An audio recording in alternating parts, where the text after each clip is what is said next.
The snow crunched under Quinn Reynolds' boots as he struggled to balance both his daughter's mittened hand and the battered saw he'd borrowed from his neighbor. He couldn't afford to buy a Christmas tree this year, not after the hospital bills, but he'd be damned if 7-year-old Lily would wake up Christmas morning without one. "Are we almost there, Daddy?" Lily asked, her breath forming little clouds in the December air. Her pink knit hat was sliding off one ear, and Quinn paused to adjust it. "Almost, Princess. Mr. Chen said the community cutting area is just up ahead." He smiled down at her, hiding the worry that had become his constant companion since Angela's death 3 years ago. Single fatherhood was hard enough. Single fatherhood with mounting debt and a job that barely covered rent was something else entirely. They trudged further into the wooded area on the outskirts of Mapleton, following handmade signs to the designated Christmas tree cutting zone. The town allowed residents to cut their own trees for a small fee, $15, that Quinn had carefully set aside from his last paycheck as a maintenance worker at the local elementary school. "Look, Daddy, that one," Lily broke free, running toward a modest pine about 5 feet tall. It was thin in some spots, but Quinn could already envision positioning those bare patches against the wall of their small apartment. "Good eye, Lil. That's perfect." He knelt down in the snow, positioning the saw against the trunk. "Stand back, okay?" As Quinn began sawing, his phone buzzed in his pocket. Probably his boss asking if he could cover another shift tomorrow. He'd been picking up every extra hour he could get, especially with school out for the holidays. He ignored it, focusing on the task at hand. 10 minutes and a sore arm later, Quinn stood up, wiping sweat despite the cold. "Timber," he called softly as the tree tilted and fell with a soft whoosh into the snow. Lily clapped her mittened hands. "It's perfect, Daddy." Quinn grabbed the trunk, preparing for the long drag back to his rusty pickup truck, when he noticed a commotion several yards away. A woman in an expensive-looking coat was attempting to drag a massive Fraser fir by herself, the tree clearly winning the battle. "Wait here a second, Lil," Quinn said, propping their modest pine against a nearby tree. "Someone needs help." He trudged through the snow toward the struggling woman. As he got closer, he could see she was dressed impeccably camel hair coat, leather boots that definitely weren't bought at the discount store, and a cashmere scarf that probably cost more than his weekly paycheck. "Need a hand with that," Quinn called. The woman looked up, brushing a strand of dark hair from her face.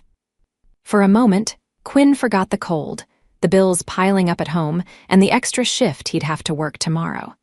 She had the most striking amber eyes he'd ever seen, framed by long lashes now dusted with snowflakes. "Oh, thank goodness," she said, her voice warm with relief. "I've clearly overestimated my tree-dragging abilities," Quinn chuckled. "It happens to the best of us. That's quite a tree you've got there." "I know. It's ridiculous, isn't it?" She laughed, a sound that reminded Quinn of wind chimes. "I have this enormous foyer with cathedral ceilings, and every year I tell myself I'll get something reasonable, but then I see these beautiful giants and lose all sense of proportion." Quinn tried not to react to the casual mention of cathedral ceilings. He and Lily lived in a 1-bedroom apartment where she slept in the bedroom and he took the pull-out couch. "I'm Quinn." "Quinn Reynolds," he said, extending his hand. "Winter Silverstone," she replied, shaking his hand with a firm grip. Her fingers were soft but cold, and he resisted the urge to hold on longer than necessary to warm them. "Daddy, is this your tree?" Lily had appeared at his side, looking up at Winter with unabashed curiosity. "This is my daughter, Lily," Quinn explained. "And no, Princess, this isn't our tree. We're just helping." "Winter," the woman supplied with a smile, crouching down to Lily's level. "And yes, this is my tree. I'm afraid I got a bit carried away. What do you think? Too big?" Lily's eyes widened. "It's the most beautiful tree ever. It's like the ones in the movies." Winter laughed again. "That's exactly what I was thinking." Quinn cleared his throat. "Let me help you get this to your car. Lily, can you wait by our tree, please? I'll be right back." Lily nodded and skipped back to their modest pine while Quinn grabbed the trunk of Winter's massive tree. My SUV is just at the main lot, Winter explained, grabbing a branch to help guide the tree.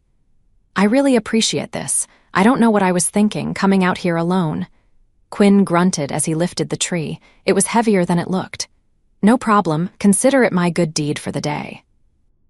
They made slow progress through the snow, Quinn occasionally stealing glances at the beautiful woman walking beside him.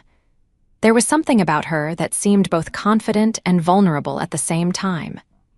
So, do you live in Mapleton? He asked, attempting conversation despite the exertion. Just outside, actually. I have a place on Ridgewood Lane. Quinn nearly dropped the tree. Ridgewood Lane was the most exclusive address in the county, where homes started at 7 figures. He'd done some maintenance work there once, fixing a leaky roof for an elderly couple who had been the rare kind souls to treat him like a person rather than hired help. Nice area, he managed.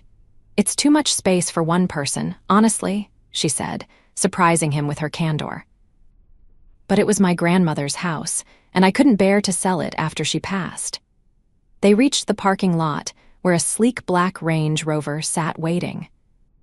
Quinn helped Winter secure the tree to the roof rack, his calloused hands working efficiently with the bungee cords she produced from the back of the vehicle. There you go, he said, stepping back to admire their handiwork. That should hold all the way to Ridgewood. Winter looked at him with those amber eyes, snowflakes catching in her dark lashes. Thank you so much, Quinn. You really saved me. Happy to help, he replied, suddenly aware of his worn jacket and the hole in the right knee of his jeans. Merry Christmas. Wait, Winter said as he turned to leave. She dug into her purse and pulled out her wallet. Quinn immediately shook his head. No, please, I don't want money. It was just a neighborly thing to do. Winter looked surprised, then smiled. Actually, I was going to give you my card. I own a restoration company, Winter's Wonders. We renovate historic homes. I'm always looking for skilled maintenance people. She handed him a thick, cream-colored business card with elegant silver lettering. Quinn took it, trying to hide his embarrassment. Thank you, he said. I should get back to Lily. We've got our own tree to deal with, Winter nodded. Of course. Merry Christmas to both of you. Quinn trudged back to where Lily was waiting patiently beside their modest pine. Ready to go home, princess? Lily nodded, but looked back toward where Winter was climbing into her Range Rover. She was pretty, Daddy, Quinn smiled despite himself. Yes, she was. And nice, Lily added. Yes, that too. Quinn hefted their small tree and began dragging it toward his truck, pushing thoughts of amber eyes and wind chime laughter from his mind. Women like Winter Silverstone didn't end up with men like him. That was just the way the world worked. What Quinn didn't see was Winter watching them from her SUV, a thoughtful expression on her face as she observed the tall, broad-shouldered man and the little girl in the pink hat making their way across the snow-covered lot. The following Monday, Quinn was on a ladder in the school gymnasium, replacing a fluorescent light fixture when his phone buzzed. The number wasn't familiar, but he answered anyway, balancing precariously on the top rung. Quinn Reynolds. Hello, Quinn. This is Winter Silverstone. We met at the Christmas tree farm. Quinn nearly dropped the screwdriver he was holding. Yes, of course. Hello. I hope I'm not catching you at a bad time. He looked around the empty gym at the half-finished light fixture and decided this call was worth a short pause. No, it's fine. What can I do for you? Well, I have a bit of an emergency. The pipes in one of my rental properties have frozen and burst, and my regular contractor is out of town for the holidays. I remembered you mentioned working in maintenance, and I wondered if you might be able to help for a fair rate, of course. Quinn's heart raced. Extra work meant extra money, and extra money meant maybe he could get Lily that art set she'd been eyeing in the window of Bartlett's stationery. I could take a look after my shift ends today, around 4. That would be perfect, Winter replied, relief evident in her voice. The property is on Elm Street, number 42. It's a Victorian I'm in the middle of restoring. Quinn knew the house everyone in town did. It was a once magnificent building that had fallen into disrepair over decades of neglect. Rumor had it some wealthy out-of-towner had bought it and was pouring money into bringing it back to life. Now he knew who that out-of-towner was. "I'll be there," Quinn promised. "Thank you so much. You're a lifesaver." After they hung up, Quinn stared at his phone for a long moment before returning to the light fixture.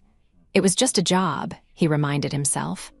Nothing more. At exactly 4 o'clock, Quinn pulled his truck up to the curb in front of 42 Elm Street. The 3-story Victorian loomed against the gray December sky, scaffolding covering one side and a construction dumpster in the driveway. Despite its unfinished state, Quinn could see the potential. The gingerbread trim and stained glass windows spoke of craftsmanship that was rare in modern buildings. He grabbed his toolbox from the truck bed and approached the front porch, noting the new Brazilian hardwood planks that had replaced what had likely been rotting boards. Before he could knock, the door swung open. Winter stood in the doorway, dressed in jeans and a simple gray sweater, her dark hair pulled back in a ponytail. She looked younger, more accessible somehow, without the expensive coat and makeup she'd worn at the tree farm. "You found it," she said with a smile. "It's not exactly inconspicuous," Quinn replied, gesturing to the scaffold-covered house. Winter laughed. "True, come in, I'll show you the disaster zone." Quinn followed her inside, trying not to gawk at the work in progress. The foyer featured partially restored herringbone hardwood floors, crystal chandeliers still wrapped in protective plastic, and walls stripped down to the lath in some areas, beautifully wallpapered in others. "This place is going to be incredible," he said, genuinely impressed. Winter beamed. "Thank you. It's my passion project.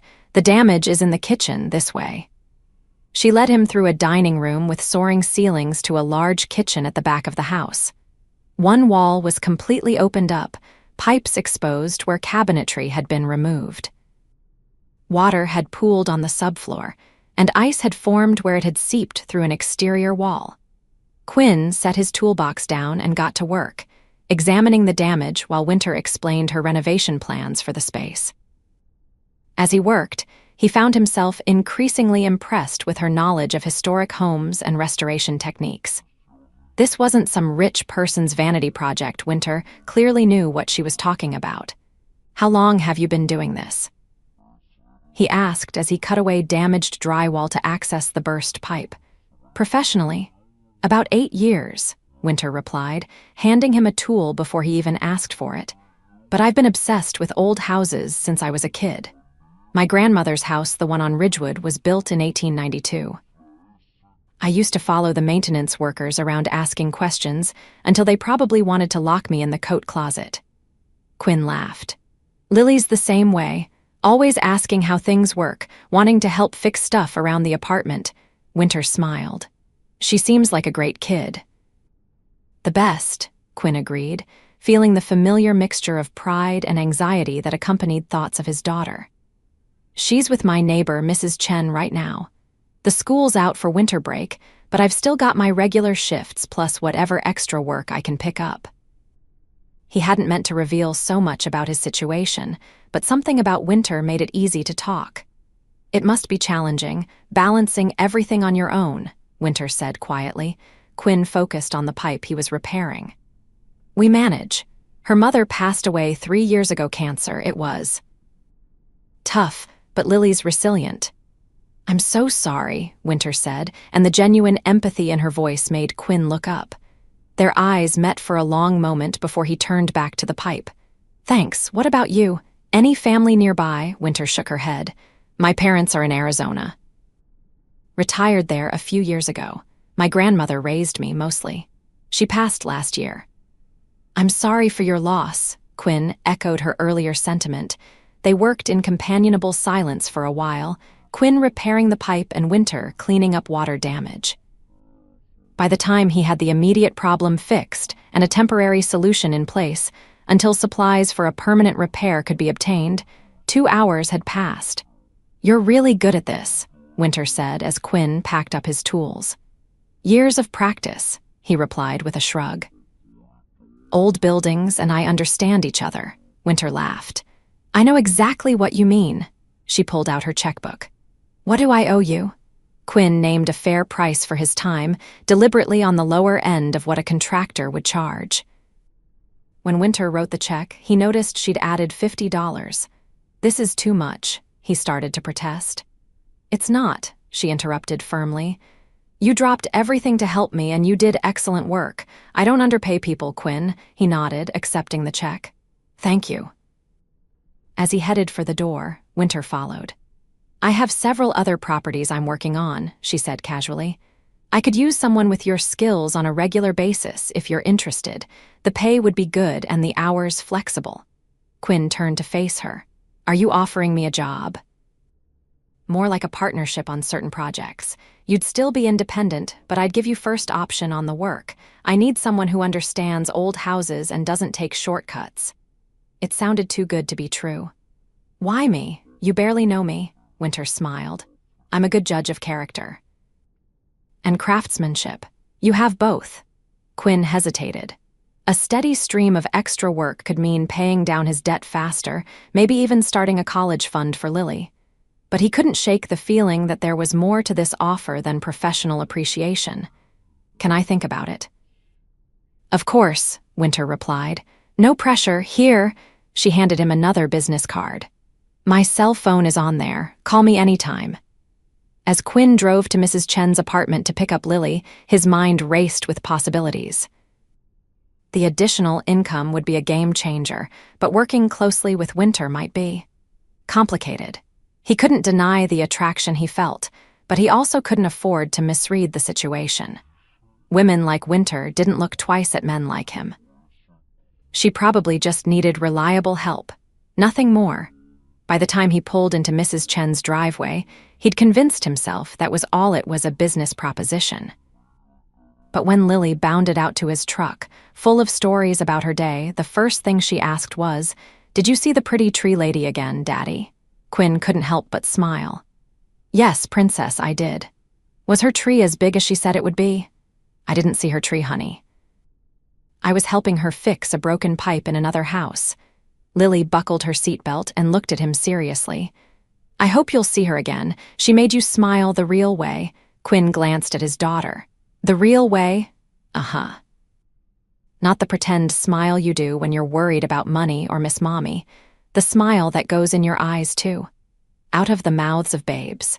Quinn felt his chest tighten with emotion. You're too smart for your own good, you know that? Lily just grinned. Can we have mac and cheese for dinner? Sure thing, Princess. That night, after Lily was asleep, Quinn sat at their small kitchen table with Winter's business card in his hand. Before he could overthink it, he texted her. I'd like to discuss your offer more. When would be a good time? The response came quickly. Tomorrow evening. I could meet you at Bridget's cafe at 6. Quinn thought about his schedule. I pick Lily up from Mrs. Chen's at 5:30. Could we make it 6:30? Or I'd need to bring her along. There was a brief pause before the reply. Bring her along. I'd love to meet her properly. Bridget's at 6:30. Quinn stared at his phone, unsure if he'd just made a date or a business meeting or both. The next evening, Quinn found himself fussing over his appearance more than usual. He settled on his newest pair of jeans, only 1 winter old, and a dark blue button-down shirt that Angela had always said brought out his eyes. Lily watched him critically as he combed his hair. Are you nervous, Daddy? Quinn looked at his daughter's reflection in the bathroom mirror. A little bit. This is an important job opportunity. Lily nodded sagely. And she's pretty. Quinn turned to face her. Hey, this is about work, okay? Miss Silverstone needs help with her houses and I need the extra money, that's all. Okay, Daddy, Lily said, but her tone made it clear she didn't believe him. Sometimes Quinn wondered if Angela had somehow transferred all her intuition to their daughter before she died. They arrived at Bridget's cafe a few minutes early. The cozy restaurant was decorated for Christmas, with twinkling lights and garland draped across the exposed brick walls. Quinn and Lily had just been seated when Winter walked in. She spotted them immediately and waved, making her way to their booth. She wore black pants and a soft-looking emerald sweater that complemented her olive skin. Several heads turned as she passed, but she seemed oblivious to the attention. "Hi, Quinn," she said warmly, then turned to Lily. "And you must be Lily. It's nice to meet you properly." Lily beamed. "I like your sweater. Green is my favorite color." "Mine too," Winter replied, sliding into the booth across from them. "Thank you for letting me crash your dinner." After they ordered Lily choosing chocolate chip pancakes, Quinn a burger, and Winter a salad, the conversation flowed surprisingly easily. Winter asked Lily about school and her interests, listening intently to the 7-year-old's animated responses about her art class and how she was learning to read chapter books. "I'm reading Charlotte's Web right now," Lily announced proudly. "That's one of my favorites," Winter replied. "I had a copy that was so worn out the pages were falling out." "Did you fix it?" Lily asked. "Daddy fixes everything." Winter glanced at Quinn with a smile that made his heart skip. "I bet he does. And no, I couldn't fix my book, but I still have it somewhere. Maybe someday I'll find someone who can restore it." Their food arrived, and as they ate, Winter outlined her proposal. She had 5 properties in various stages of renovation, all historic homes she was saving from demolition or decay. She needed someone who understood old buildings and could handle everything from emergency repairs to restoration of original features.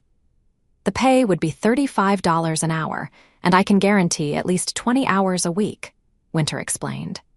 More during heavy renovation phases. Quinn nearly choked on his burger. That was nearly double what he made at the school. "That's very generous," he managed. Winter shrugged. "It's the going rate for skilled restoration work. I don't believe in cutting corners, especially when it comes to preserving history." Lily, who had been quietly eating her pancakes and drawing on the kids' menu, looked up. "Does that mean Daddy would fix old houses like yours?" Winter nodded. "Exactly. Your dad has a special talent for understanding what old buildings need." "He's the best fixer in the whole world," Lily declared loyally. Winter's amber eyes met Quinn's over Lily's head. "I believe that." After dinner, as they walked to their cars in the light snow that had begun to fall, Winter handed Quinn a folder. "Here's the formal offer with all the details. Take your time to think about it." Quinn took the folder. "Thank you for dinner and for the opportunity." "Thank you for considering it," Winter replied. She crouched down to Lily's level. "And thank you for sharing your daddy with me for dinner. Maybe next time we can get ice cream for dessert." Lily's eyes widened. "Even though it's winter," Winter laughed. "Ice cream is good all year round. That's why my parents named me Winter, because I used to beg for ice cream even when there was snow on the ground." Lily giggled. "I like your name. It's pretty like you." Quinn felt his cheeks warm despite the cold. "Lily."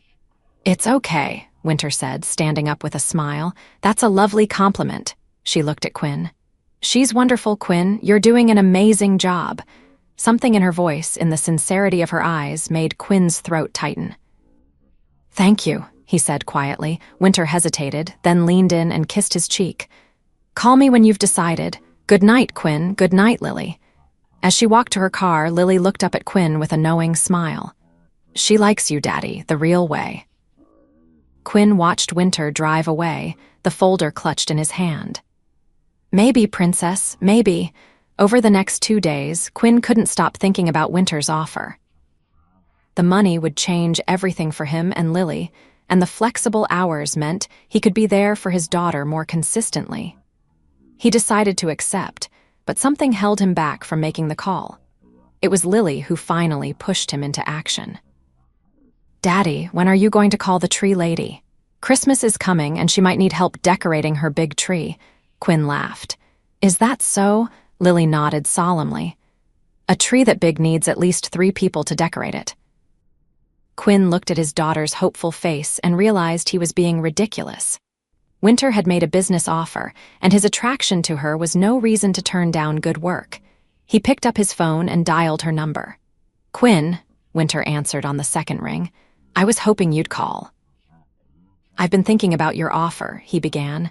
And her voice held a note of anticipation that gave him pause. I'd like to accept. The terms are more than fair and the work sounds interesting. That's wonderful, Winter exclaimed. When can you start? After the holidays. I have my regular job until school starts back up in January, but I could work evenings and weekends until then. That's perfect, Winter said. Actually, I was going to ask. I'm having a small Christmas party at my house this weekend. Nothing fancy, just a few friends and colleagues. Would you and Lily like to come? It could be a good chance for you to meet some of the people you'll be working with. Quinn hesitated. A party at Ridgewood Lane was definitely outside his comfort zone. As if sensing his reluctance, Winter added, "There will be other kids there. My project manager has 2 about Lily's age, and I promise it's really casual." That sounds nice, Quinn found himself saying. What time? Saturday at 6. I'll text you the address. After they hung up, Quinn stared at his phone, wondering what he'd just gotten himself and Lily into. A Christmas party at a millionaire's mansion wasn't exactly their usual holiday activity.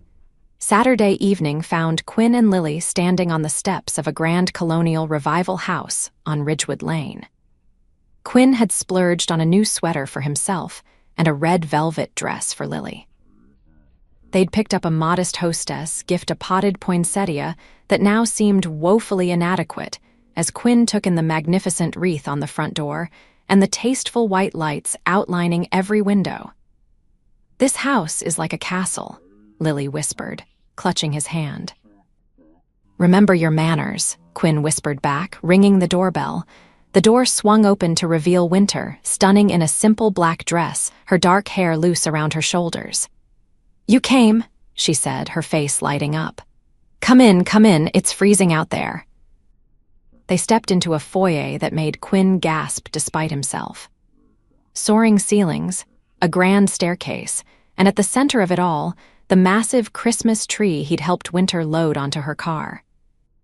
It was decorated with vintage glass ornaments and tiny white lights, reaching nearly to the second-floor landing. Your tree, Lily exclaimed, her eyes wide. It's even prettier than I imagined, Winter laughed. Thank you. I couldn't have gotten it home without your dad's help. She led them further into the house, introducing them to the dozen or so guests already mingling with drinks and appetizers. As promised, there were several children who quickly invited Lily to join them in what Winter called the game room.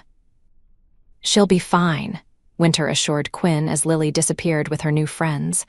My assistant Mariah is supervising. She's amazing with kids.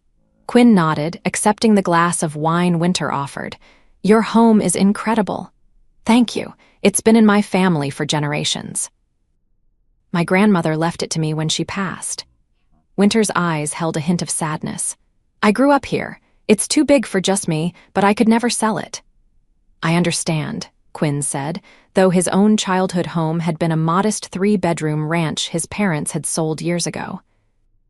As the evening progressed, Quinn found himself relaxing. Winter's friends were surprisingly down to earth, mostly people involved in her restoration business and local historic preservation. He was introduced as Winter's new restoration partner, a title that made him stand a little taller. After dinner, when the children had returned to the game room and the adults were enjoying coffee and dessert in the living room, Winter took Quinn aside. I have something to show you, she said, leading him down a hallway to a cozy study lined with bookshelves.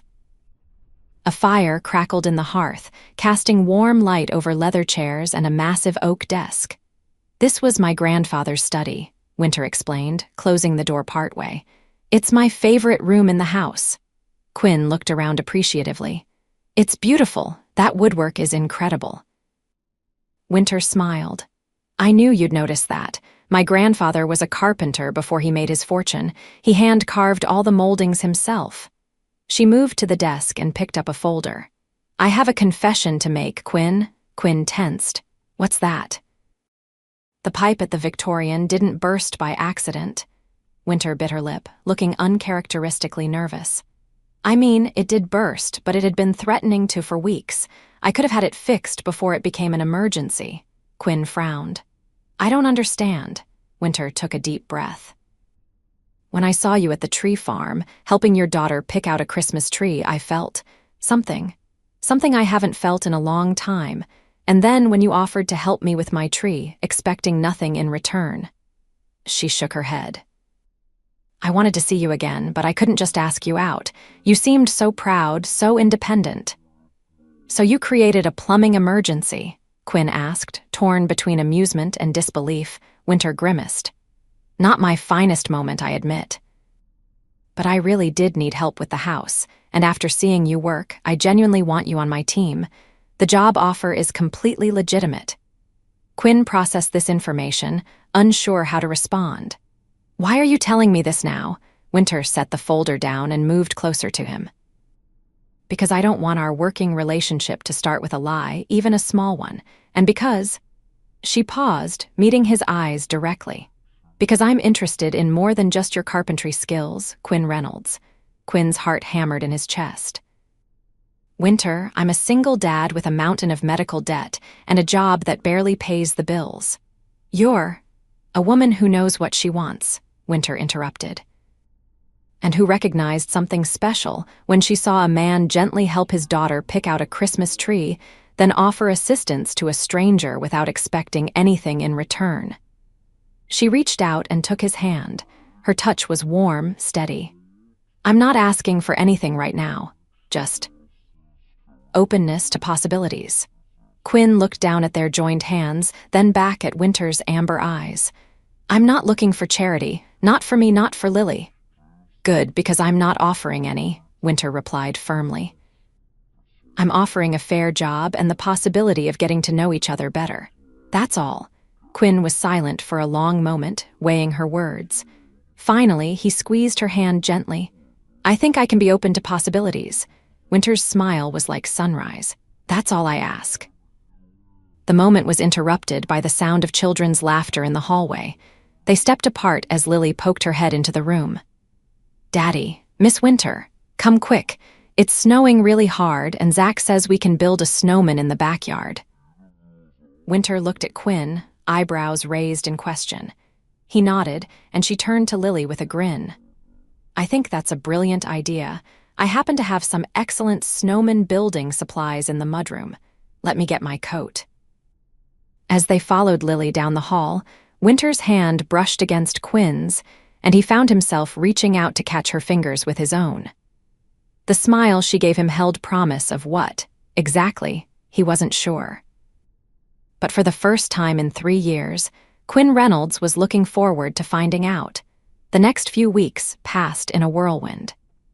Quinn began working evenings and weekends on Winter's restoration projects, discovering a passion for historic preservation he hadn't known he possessed. Winter often worked alongside him, her knowledge of period details and architectural history complementing his practical skills. Lily quickly became comfortable at Winter's house, where they often ended up after Quinn finished work. The spacious game room became her favorite place, with Winter teaching her to play chess and helping with her reading. The three of them fell into an easy rhythm, sharing meals and weekend outings that felt increasingly like family time. By Christmas Eve, Quinn knew he was falling in love with Winter Silverstone. What surprised him more was the growing certainty that she felt the same way. They spent Christmas Eve at Quinn and Lily's apartment, decorating their modest tree and baking cookies. When Lily finally went to bed, vibrating with excitement for the morning, Quinn and Winter sat on the couch, a single lamp and the tree lights illuminating the small living room. Thank you for coming tonight, Quinn said quietly. It means a lot to Lily, and to me. Winter leaned her head against his shoulder. There's nowhere else I'd rather be. Quinn took a deep breath. Winter, these past weeks have been, I never expected any of this when I helped you with that tree. Winter looked up at him, her amber eyes serious in the low light. Do you remember what Lily said that night at the restaurant, about ice cream being good even in winter? Quinn nodded, unsure where she was going with this. I've spent most of my adult life being practical, sensible, building my business, preserving old houses, honoring my grandparents' legacy. And I've been Not unhappy exactly, but incomplete. Winter took his hand. Then I saw you with Lily at the tree farm and something just clicked, like finding the missing piece of a historic home that makes everything else make sense. Quinn's throat tightened with emotion. Winter. I'm not saying we have all the answers, she continued. But I know what I feel when I'm with you and Lily. It's like ice cream in winter, unexpected, maybe a little impractical, but absolutely right. Quinn cupped her face in his hands and kissed her, gently at first, then with growing certainty.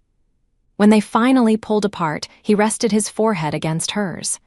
I'm in love with you, he whispered. I think I have been since you laughed in the snow about your ridiculous tree. Winter's smile was radiant. I love you too, Quinn Reynolds. You and your wonderful daughter and your ability to see the potential in things others might overlook. Outside, snow began to fall, coating Mapleton in a fresh blanket of white. Inside Quinn's modest apartment, a formerly struggling single dad and a millionaire who restored historic homes held each other close, both certain they had found something worth preserving. Christmas morning dawned bright and clear. Quinn woke to the sound of Lily's excited footsteps running toward his pull-out couch. Winter had gone home the night before, but was coming back for Christmas breakfast. Daddy, wake up. Santa came. Quinn sat up, rubbing his eyes. Did he now? Well, let's see what he brought. They moved to the small tree, where several carefully wrapped packages waited. Quinn had splurged a bit this year, the extra income from Winter's projects allowing him to buy Lily the art set she wanted and a few books and toys besides. As Lily tore into her gifts with typical 7-year-old enthusiasm, there was a knock at the door. Quinn opened it to find Winter standing there, arms loaded with packages and a bag that smelled suspiciously of fresh cinnamon rolls. Merry Christmas, she said, kissing him as she entered. Miss. Winter, Santa came, Lily exclaimed, rushing to show off her new treasures. I see that, Winter said, setting down her burdens to admire Lily's gifts. He must know what a good girl you are. After breakfast, Winter handed Quinn a small box. This is for you. Inside, he found an antique carpenter's plane, lovingly restored. It was my grandfather's, Winter explained. I think he'd want you to have it. Quinn was speechless, running his fingers over the smooth wood and polished metal. Winter, I can't. You can, she insisted. It should be used by someone who understands its value. Quinn pulled her close, kissing her temple. Thank you, I'll treasure it. Winter turned to Lily next, handing her a flat package. Inside was a first edition of Charlotte's Web, carefully restored, but still showing signs of being well loved. My copy, Winter explained as Lily gasped in delight. I found someone who could fix it after all. As Lily carefully turned the pages, Quinn took Winter's hand and led her to the window. Outside, the world was transformed by snow, pristine and full of possibility. I have something for you too, he said quietly, pulling a small package from his pocket. It's not much. Winter unwrapped it to find a handcrafted wooden ornament in the shape of a Christmas tree. Quinn had carved it himself from a piece of oak salvaged from one of her restoration projects. It's beautiful, she whispered, tracing the delicate details with her fingertip. Look at the back, Quinn said. Winter turned it over to find an inscription. To new beginnings, QL&W, her eyes filled with tears. Oh, Quinn. Too much, he asked, suddenly uncertain. Winter shook her head, clutching the ornament to her chest. Just right, absolutely right. A year later, Quinn and Lily moved into Winter's house on Ridgewood Lane. 6 months after that, they were married in the garden, with Lily serving as flower girl and ring bearer. The millionaire who restored historic homes and the formerly struggling, Dad had found in each other something worth preserving. A love built on respect, understanding, and the courage to see the potential in unexpected places. And every December, they cut down a ridiculous tree together, laughing in the snow as they dragged it home. Quinn always insisted on carrying it, and Winter always insisted on helping. Some traditions, after all, were worth maintaining.